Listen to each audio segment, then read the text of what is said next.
ठीक है, question number कौन सा है आज? 21। ध्यान से समझना, बहुत आसान है। यदि a और b क्रमशः -2 और 2 -4 हो, समझ गए? एक बिंदु a है जिसके निर्देशांक -2 और -2 है, दूसरा बिंदु b है इसके निर्देशांक 2 और -4 है। समझ आया आपको? हो तो p के निर्देशांक ज्ञात कीजिए ताकि AP क्या बोल रहा है ये? AP बराबर 3/7 AB, ये आपने पहले भी करा हुआ है, करा तो आपने कई बार है। खैर, हो तो आपको क्या बताना है? P रेखाखंड पर ये इतना हो और P जो है वो AB पर स्थित हो। P कहाँ पर स्थित हो? AB पर स्थित हो। चलो मैं बिंदु यहाँ से लगा दी, लेकिन मैं यहाँ बना देती हूँ आपको दिखाने के लिए। ये है B पॉइंट और ये क्या है? A point. बात समझ आ रही है आपको? अब इसके ऊपर एक बिंदु क्या है? P। क्या है? P कहीं पर है और वो किस प्रकार है कि AP बराबर कितना? 3/7 AB। क्या?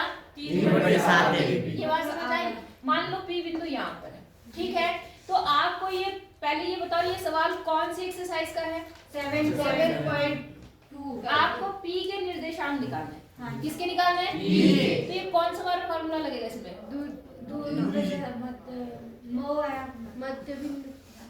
मध्य बिंदु वाला इधर से आवाज आ रही है। M1 + 2 + M2 x1 upon M लगेगा। आई बात समझ में?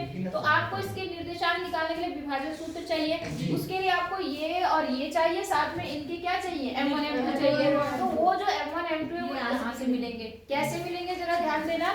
यहाँ पर जो है ये AP और यहाँ पर क्या है? ये AB। ये पूरा दे रखा और ये आधा। तो क्यों ना हम काम करें, क्योंकि हमें AB चाहिए और P भी चाहिए, है ना? तो हम काम करते हैं AB को हम आधा तोड़ देते हैं। क्या करते हैं? AB तोड़ देते हैं और साथ यहाँ इसमें डिवाइड में इसे लाके इधर कहाँ कर देते हैं? मल्टीप्लाई। तो ये 7 AB बनेगा, आया ना? और बराबर बनेगा 3 AB को मैं क्या कर रही हूँ? AP + PB। AP + PB। उससे आपके PB और AP का अनुपात निकल जाएगा, मतलब M1 और M2। मैम जब हम ऐसे निकाल सकते AP इधर है तो AB उधर गुणा में जी, तो AB के नीचे भाग में आ जाएगा। हाँ, तो उससे क्या होगा? उससे AP बराबर 3। थोड़ा सा अनुपात निकालना पड़ेगा ना आपको कि M1 कितना आया, M2 कितना आया। उसके लिए आपको अलग अलग ये पता होने चाहिए। निकलने को तो कैसे भी निकल सकता है, लेकिन दिमाग लगाना पड़ेगा आपको बस, ठीक है ना? वो तो मुझे भी पता है कितना आएगा, लेकिन करके दिखाना पड़ेगा। समझ आ रही बात? अब आपने ये कर दिया, थोड़ा इसको इधर लिया, ला दे। आप देखो कितना हो गया? 7 AP हो गया बराबर 3 AP हो गया और यहाँ पर 3 PB हो गया। बोलो समझ आया? ये AP है, ये भी AP है, ये प्लस में है, इसको इधर लाएंगे तो क्या होगा? 7 में से 3 ये कितना है? 4 AP और यहाँ कितना आ गया? 3 PB। समझ आया? अब आप क्या काम करो, AP यही रहने दो, PB को यहाँ लाओ और इस 4 को वहाँ ले जाओ। मतलब एक तरफ करो और AP/PB बराबर कितना होगा? 3/4। अब AP कौन सा है? ये कितना है? 3 और PB कितना आया? 4। समझे मैंने ये काम किया कि नहीं समझे? समझ गए? जितना आपको समझ आ गया। अब आपको विभाजन सूत्र पता है, आप आराम से निकाल सकते हैं। पहला हो जाएगा x बराबर x1 M2 + x2 M1 x2, जो भी आप लिखना चाहो आप लिख सकते हो। और यहाँ पर M1 + M2। तो x1 कितना है आपके पास में? ये आपका x1 है, ये y1 होता है, ये x2 होता है और ये y2। अब बताओ कितना है? -2 और M2 कितना है? 4। कोई दिक्कत यहाँ तक? प्लस M1 कितना है? 3 और x2 कितना है आपका? 2 और बटे M1 + M2 मिलके कितना बनेगा? 3 और 4 डाइट लिख दिया मैंने, कोई दिक्कत यहाँ तक? अब देखो कितना हो गया यहाँ पर? 4 दूनी -8 3 दूनी 6 और नीचे 7। अब यहाँ कितना? माइनस का 2/7। तो यहाँ पर आ गया माइनस का 2/7। तो एक निर्देशांक तो ये आ गया। अब इसी प्रकार से आप कौन सा निकालेगा? y। तो y = M1 M2 y1 M2 + m1 बटे m1 प्लस m2। तो आपका y1 कितना है? माइनस का 2 और m2 कितना है? 4। माइनस का 4 तो नहीं, हाँ 4 है, ठीक है। प्लस y2 कितना है आपका? -4 ये था, ठीक है। और ये कितना है आपका? 3। यहाँ तक कोई दिक्कत है आपको? और यहाँ कितना आ गया आपका? 7, ठीक है, 7। कोई दिक्कत है यहाँ पर? नहीं जी। x1 m2 4 8, ठीक है, m1 x2, ठीक है, ठीक है। इतना समझ आया? अब ये कितना बन गया? -8 -12 बटे 12 कितना हो गया? -7। तो आपके जो P बिंदु के निर्देशांक है वो क्या बन गए? -2 बटे 7 -20 बटे 7। 20 बटे 7 ये है उस P बिंदु के निर्देशांक। बोलो समझ आया नहीं आया? 4 नंबर का सवाल है, फटाफट हो गया। कोई दिक्कत है यहाँ तक? अगला देखें, मिटा दूं इसको? ठीक है। क्वेश्चन नंबर 20 देखो, आपका ट्रिग्नोमेट्री का आ रखा है। ट्रिग्नोमेट्री में क्या है आपका? प्रूफ करने के क्वेश्चन आ रखे हैं। समझ आ रहा है आपको? क्वेश्चन नंबर 20 प्रूफ करना है आपको। क्या प्रूफ करना है, क्या ध्यान से समझना।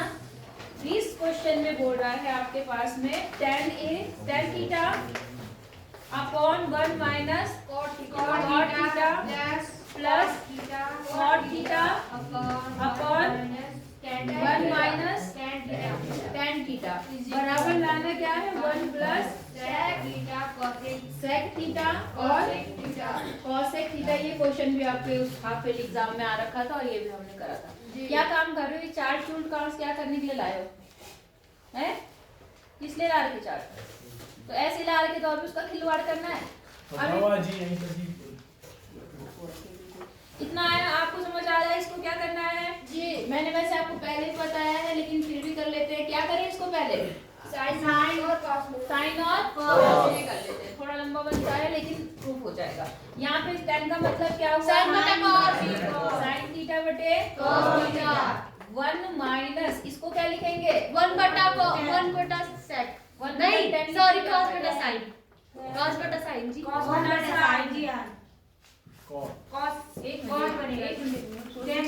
अलग तरीके से हो सकता है क्या? tan स्क्वायर हो जाएगा वहाँ पर और यहाँ पर cos स्क्वायर। चलो कोई बात नहीं। तो यहाँ पर कितना आ गया आपका? ये हो गया cot थीटा को क्या लिखेंगे? cos थीटा बटे sin थीटा। यहाँ तक समझ आया? उसके बाद यहाँ पे आ जाओ, इस cos को क्या लिखेंगे? cos theta upon sin theta. cos theta upon sin theta. और यहाँ पर क्या हो जाएगा? 1 minus sin theta upon cos theta. यहाँ तक आपको समझ में आ गया होगा। sin tan की जगह पे sin बटे cos और cot की जगह पे cos बटे sin। इतना समझ आया? ओ हीरो पीछे क्या देख रहा? वहाँ नीचे किताब में जब यहाँ बता दी तो वहाँ किताब क्या देख रहा? इतनी बात समझ आई आपको? अच्छा अब क्या करना है? आपको पता है एलसीएम लेना है। ऊपर वाले को तो अभी हम ऐसे ही लिखते हैं। यहाँ बन गया आपका sin theta upon cos theta और नीचे देखो हमने एलसीएम ले लिया तो यहाँ पे कितना बना? sin थीटा और यहाँ sin theta minus cos theta plus यहाँ पर कितना आ गया आपका? ऊपर तो वही रहा cos theta minus sin cos theta बटे sin थीटा ऊपर ऐसे रहा और नीचे कितना आ गया? cos theta minus sin theta upon cos। बिल्कुल cos theta minus sin theta. यहाँ तक समझ आया? अब आपको पता है कि जो सबसे नीचे वाला होता है वो 20 से मतलब सबसे ऊपर जाता है और ये आपस में होते हैं। समझ गए? बीच वाले आपस में मल्टीप्लाई होते हैं और ये आपस में होते हैं। तो जब आप इसको इससे मल्टीप्लाई करेंगे तो कितना थीटा और यहाँ पर आ गया आपका cos sin theta minus cos theta. हमने अंदर मल्टीप्लाई नहीं करा, ऐसे ही रख दिया। देखते हैं हमारा क्या था, पहले याद है। प्लस इसको भी सेम वही प्रोसेस होगा आपका। तो यहाँ पे cos से क्या बन जाएगा? cos स्क्वायर थीटा और नीचे कितना आ गया? sin थीटा ऐसे ही रहा cos theta minus sin theta. बोलो यहाँ तक समझ आया नहीं आया? आ गया? अब जरा इन दोनों का भी एलसीएम ले लो। ले लेंगे। अब एक छोटी सी चीज और देखो पहले। यहाँ पर है sin theta minus cos theta. यहाँ पर क्या है? cos theta minus sin theta. cos theta minus sin theta. फर्क किस चीज का है? माइनस चिन्ह का। तो हम क्यों ना इसमें माइनस चिन्ह कॉमन ले लें? ले सकते हैं। अगर मैं माइनस चिन्ह कॉमन लूंगी तो ये माइनस हो जाएगा और ये साइन पहले आ जाएगा, ये कॉस कहाँ आ जाएगा? बाद में। आई बात समझ में या नहीं आई? तो अब मैं यहीं पे कर दूं क्या? यहाँ कर देती हूँ, है ना, क्योंकि अब फिर एक लाइन लिखनी पड़ेगी। तो हमने क्या करा, यहाँ का माइनस चिन्ह कॉमन लिया तो ये माइनस हमारे यहाँ आ गया, और जो कॉस था वो पहले प्लस का हो गया, सॉरी माइनस का हो गया, और साइन किसका हो गया? प्लस। समझ आया? चिन्ह उनके क्या हो गए? माइनस चिन्ह कॉमन लेना बता रहा था, नहीं बता रहा था? ठीक है। अब दोनों में का फिर से एलसीएम ले लो। कितना आएगा देखो जरा, नीचे जो है ब्रैकेट वाली चीजें तो क्या है? सेम है, साइन थीटा कॉस थीटा। और यहाँ कितना आएगा? Sine theta into cos theta. क्या साइन थीटा इंटू क्या आ गया? Cos theta. यहाँ तक समझ आया? अब जब इसको एलसीएम ले लिया आपने, अब आपको क्या करना है? इससे इसको डिवाइड करना है। तो इसमें कौन सी चीज नहीं है? जब इससे इसको डिवाइड करेंगे हाँ, तो कॉस से कॉस कट जाएगा और ये पूरा ब्रैकेट कट जाएगा, बचेगा क्या? साइन। साइन ऊपर क्या हो जाएगा? गुणा। तो साइन स्क्वायर तो पहले से था, कितना बन जाएगा? Sine cube theta. बोलो समझ आई बात? माइनस सेम टू सेम यहाँ भी करना है। इससे इसको क्या करते हैं? डिवाइड करते हैं। तो साइन से साइन कट जाएगा, ये कट जाएगा, क्या बचा? कॉस। और कॉस से ऊपर गुणा करेंगे तो क्या मिल जाएगा? यहाँ तक समझ आया नहीं आया? आ गया? बस आ गया, आपके लिए इजी हो गया। अब आप a cube minus B cube का क्या लगाएंगे? फॉर्मूला। होल स्क्वायर लगाएंगे, फॉर्मूला लगाएंगे।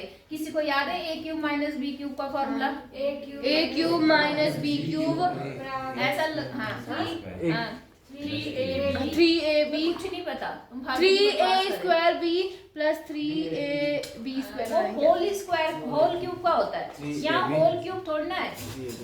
इसका फॉर्मूला मैं कितनी बार बता चुकी, जब फॉर्मूला ही नहीं आएगा तो क्या कर लोगे तुम? इसका बनता है sign square theta plus sine theta minus cos theta. पहले ब्रैकेट में ये आता है और दूसरे ब्रैकेट में इसका स्क्वायर और प्लस इन दोनों का। समझ आई बात? तो यहाँ कितना आ गया आपका? Sine theta sine square theta plus cos square theta और plus sine theta cos theta.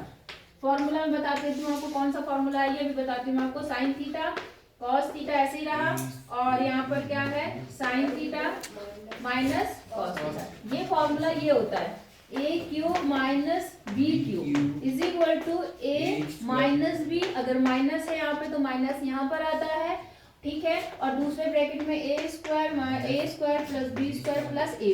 ये तो प्लस वाले माइनस के लिए आता है। अगर ये प्लस होता प्लस तो ये फॉर्मूला होता a प्लस बी और दूसरे ब्रैकेट में a square plus B square minus, बस यहाँ बदल जाता है।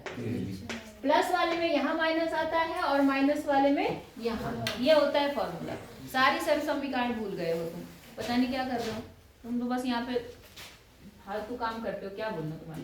तो इससे देखो ये पूरा कट गया। क्यों? क्योंकि इनके बीच में कौन सा चिन्ह है? पूरा। तो इससे पूरा ये क्या हो गया? कट गया। अब बचा क्या आपका? जरा ध्यान दो। Sign square theta plus cos square theta plus ये।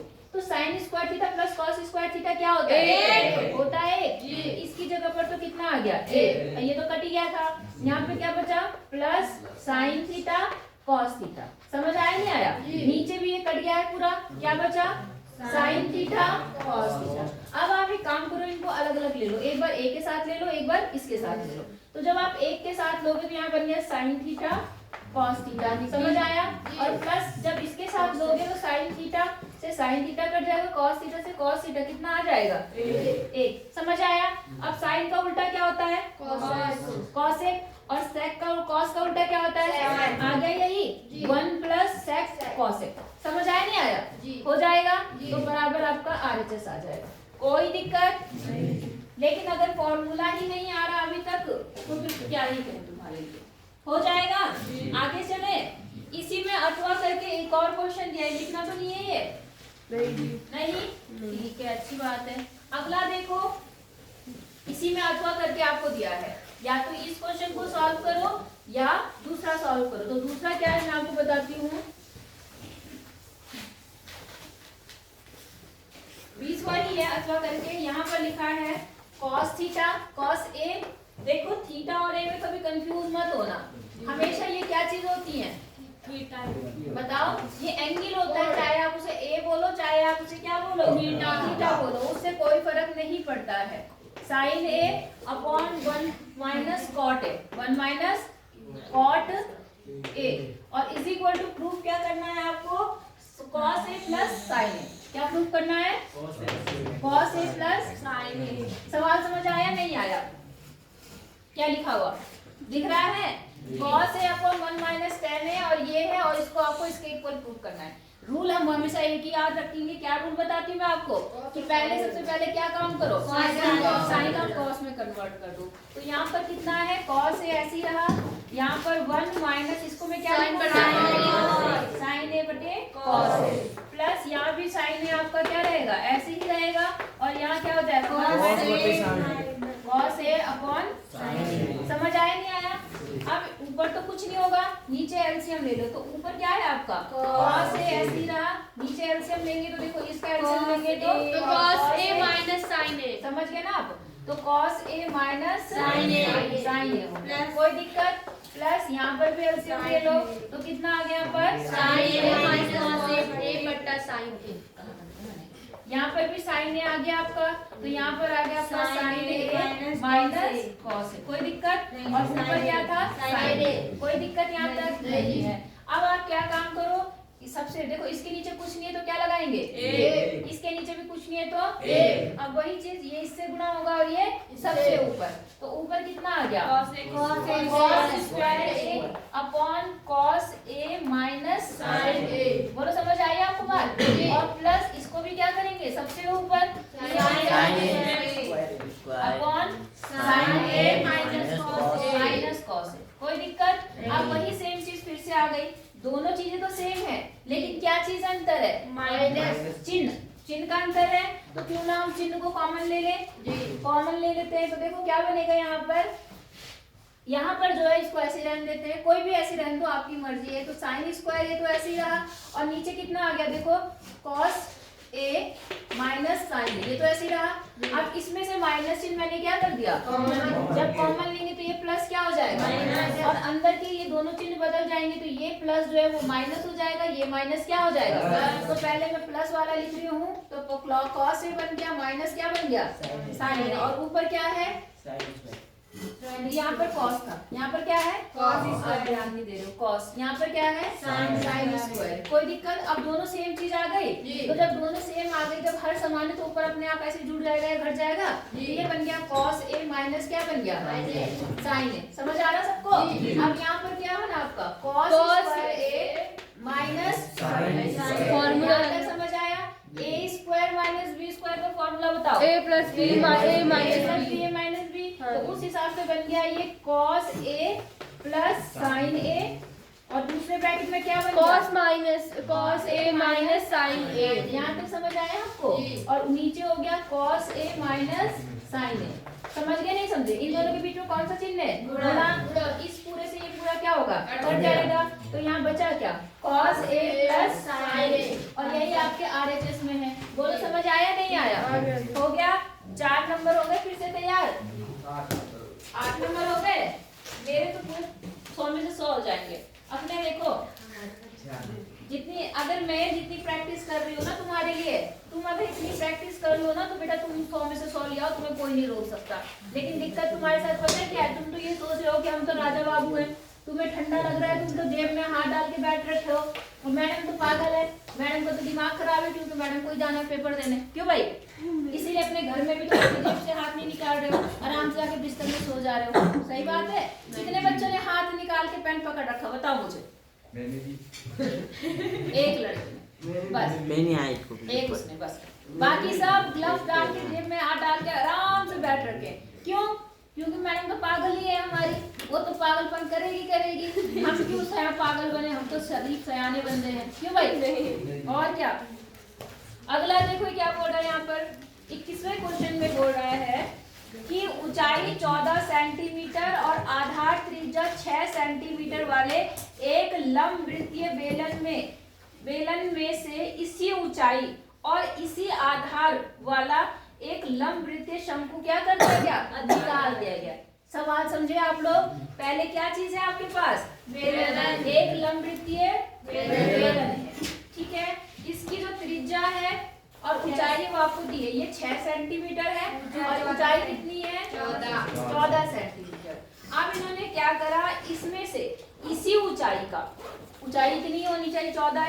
और इसी आधार भी कितना होना चाहिए, इतना ही।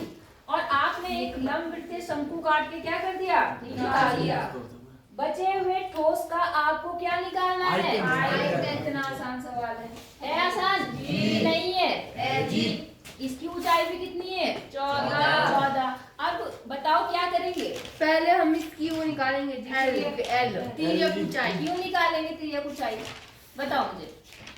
उसने क्या पूछा आपसे, मतलब जो बेलन का भारी भाग है, बचा हुआ भाग वो निकालना है, आयतन निकालना है। ये आयतन के लिए तो ज्यादा सोचना भी नहीं पड़ता, इसलिए क्षेत्रफल में तो देखना पड़ता है।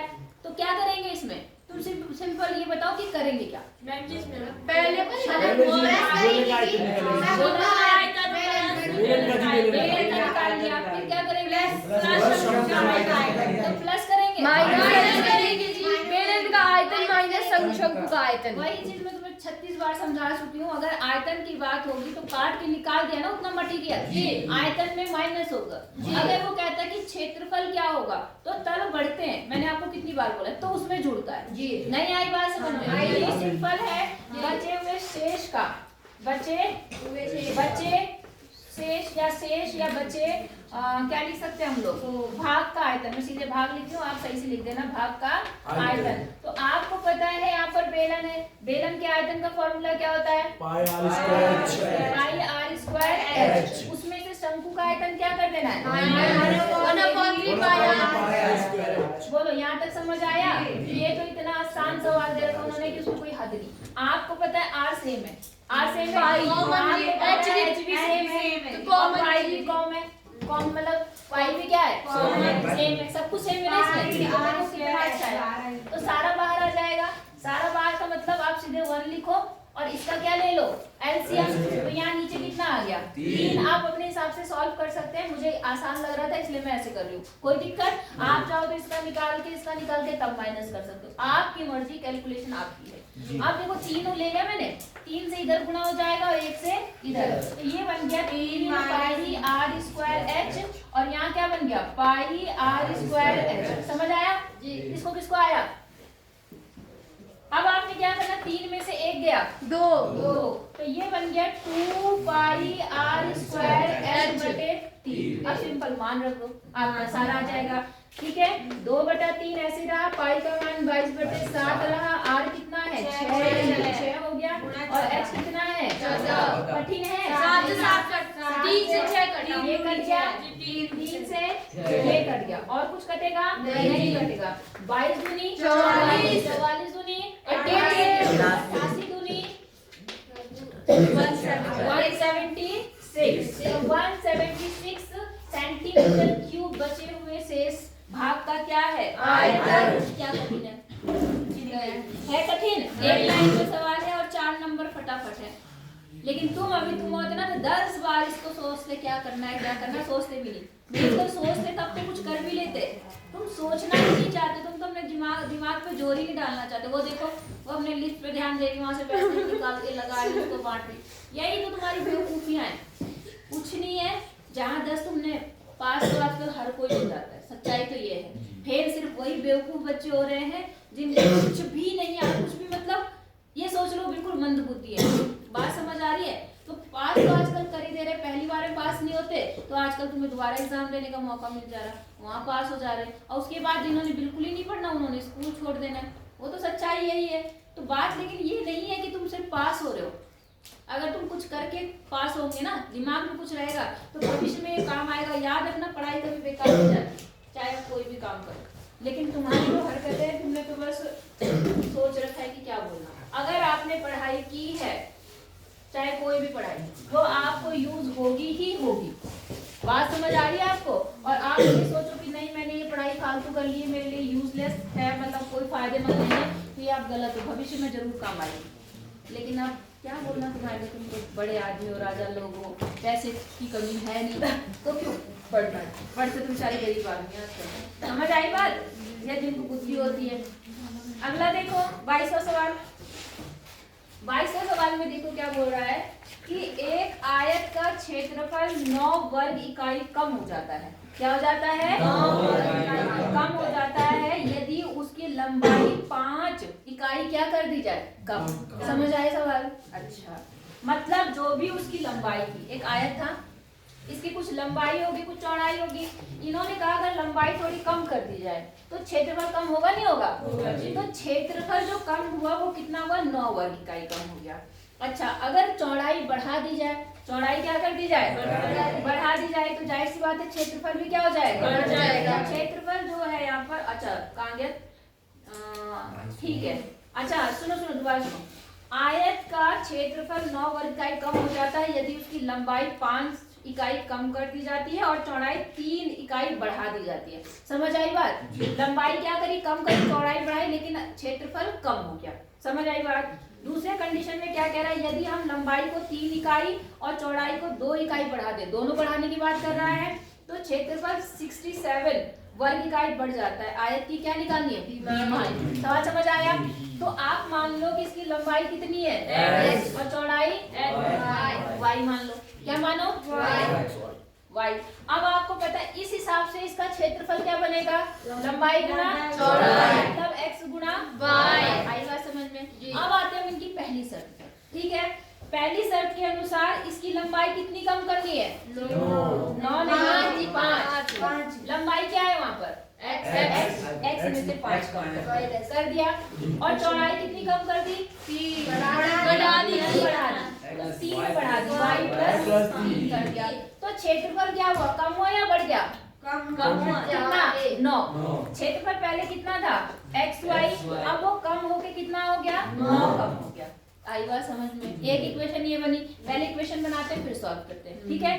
पहला सवाल समझ में आया, पहली कंडीशन। दूसरी कंडीशन में आ जाओ, यदि लंबाई को 3 इकाई बढ़ा दे, लंबाई क्या कर दिया आपने, 3 बढ़ा दिया, और चौड़ाई को कितना बढ़ा दिया, 2, तो y प्लस 2 कर दिया, तो जो क्षेत्रफल है वो कितना बढ़ गया, x y जो है वो 67 बढ़ गया। सवाल समझ आया नहीं आया जी? आ गया। अब आती है बात सॉल्यूशन पे। तो सॉल्यूशन कुछ नहीं है, इन दोनों को पहले गुणा करो, आप पूरा इधर से सॉल्व कर लोगे तो x y में एक इक्वेशन यहाँ बनेगी और x y में एक यहाँ बनेगी, और आप से जिस विधि से चाहो हल कर सकते हो। इतनी बात समझ आई? चलो गुणा कर लेते हैं फटाफट शॉर्टकट में। इससे इसको गुणा करेंगे तो x y आएगा, x y ठीक है। इससे इसको गुणा करेंगे तो कितना आएगा, -5y। इसको इससे करेंगे तो कितना आएगा, प्लस 3x होगा। इसको इससे करेंगे तो कितना आएगा, -15, और बराबर है आपके पास में x कितना है, x y माइनस 9। कहाँ करा मैंने, अच्छा ये ना, ठीक है, x y माइनस 9। कितना समझ आया? देखो x y से x y क्या हो गया, और यहाँ पर जो इक्वेशन आपके आई वो देखो क्या है, पहले लिखा मैंने 3x माइनस मैंने लिखा 5y, और देखो ये यहाँ पर क्या है 15 माइनस का, इधर जाके क्या होगा, कितना हो जाएगा, 15 में से 9 गया 6। एक इक्वेशन ये बन गई आपकी मेन, बन गई। ऐसे ही आप इसको जब गुणा करेंगे तो देखो कितना बनेगा, इसको इससे गुणा करेंगे xy, इसको इससे गुणा करेंगे तो 3y, इससे इसको करेंगे तो 2x, इसको इससे करेंगे तो 6, और यहाँ पर आ गया xy प्लस 67। सबको समझ आ रहा? xy से xy क्या हो गया, तो यहाँ बना 2x plus 3y, 2x plus 3y बराबर, अब देखो यहाँ 67 है और ये प्लस का है, इधर जाके क्या होगा, -61। आपको इतनी बात समझ आई? आप चाहो इसे किसी भी विधि से क्या कर सकते हो, हमें मुझे विलोपन ठीक लगती है तो विलोपन इसमें 2 से गुणा करती हूँ और इसमें कितने से, समझ गए नहीं समझे? पता है ना विधियां, तो आप जब इससे गुणा करेंगे तो यहाँ कितना आएगा, 6 माइनस 10 y बराबर 12। इसमें कितने से करना है, 3 से, तो ये बन गया 6x प्लस 9y बराबर कितना, यहाँ पे कितने से करना, 3 से, तो 3 की कलम 3 दूनी 6, सॉरी 6 कितने से करना है, आ गया 183। हाँ तो ठीक है। अब जरा देखो यहाँ पर घटा दिया, ये कट गया, यहाँ कितना हो गया 18y बराबर, यहाँ कितना हो गया, जब आप इसमें से इसको घटाओगे तो 12 में से मतलब यहाँ 3 में से 1 आ गया, और यहाँ कितना आ गया 1, और यहाँ पे कितना आ गया, मैम जी हाँ 18y कैसे हो वहाँ पे, माइनस 19 आएगा यार, 19 आएगा, माइनस में आएगा। नहीं आई बात समझ में? और ये भी किसमें आएगा? समझ आया नहीं आया? देख लो कहीं गलत हो तो कैलकुलेशन। ठीक है, अब देखो 9 के पारे में 1 कब आ सकता है? 9 नी में 81। तो हम इसे पहले 19 को 9 से गुना करके देखते हैं। 9 का नम 9 नी 81 और 9 का नम 9 और 7 17 आ गया। तो हमारा कितना कितना आ गया? यहाँ पे y बराबर जब हम डिवाइड करेंगे माइनस से माइनस कर दिया, कितनी बार में आया? 9 बार। तो y बराबर कितना आ गया? 9 आ गया। ये मान किसी भी एक इक्वेशन में रख के आप दूसरा मान निकाल लेंगे। अब अगर मान लो मैं यहाँ रखती हूँ तो 9 पंचे 45 माइनस का इधर आगे क्या होगा? प्लस का। तो 3x बराबर कितना आया? 6 प्लस 45 51 कितना आ गया? 51 और यहाँ पर 3 है। 3 इधर आगे डिवाइड होगा तो कितना होगा? 51/3।